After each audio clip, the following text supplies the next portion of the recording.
On a whimsical night, I got drunk with my girls, and we swapped virginity stories of bodies that filled us like cheap liquor that was only later chased away like juices that flowed from inner thighs.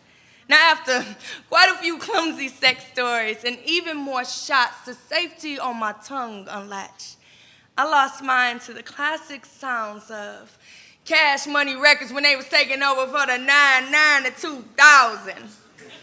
My girls, they laughed, and then they judged as if they was better than me, but I didn't care if they placed my tongue on their guillotine. It was a one-night stand. I was 11. The air leaves the room like fractured lungs as my friends' faces become twisted and gaunt like undertakers trying to charm my skeletons from their closets.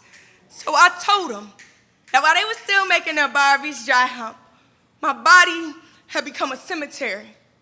My vagina, a mausoleum, a beautiful shrine of dead things.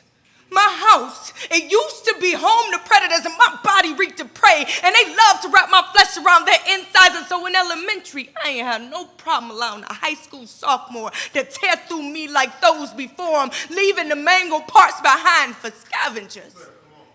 My girls, they listened intently, even attempted to conjure up a seance with my melted shame as their mouths became Ouija boards searching for the words to inquire my dead sins. When I was 12, I finally gained the courage to run away, and I met a girl named Dolores whose skin was as black as the magic inside of her, the way that she had men spellbound. She was so damn powerful, so I begged to be her apprentice. And so I became a live voodoo doll. I allowed po' boys with a bit of tainted magic in their eyes and wallets, fingers and dicks to pierce my body like a fleshy pincushion, and I was stricken. I made myself disappear under the weight of men, and I made them disappear inside of me. Even though they were sometimes 3 or 4 times my age, with wives and children my age.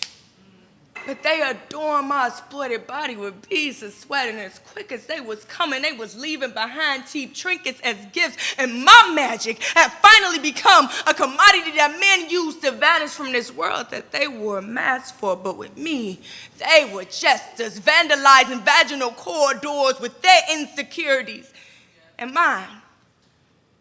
My girls, they were a tad bit uncomfortable. I guess the thickness of my memories had suffocated them. So I quieted that Bayou jukebox in my mouth, but in between the silences and the shots, we could still hear my freshly excavated bones dancing in their graves.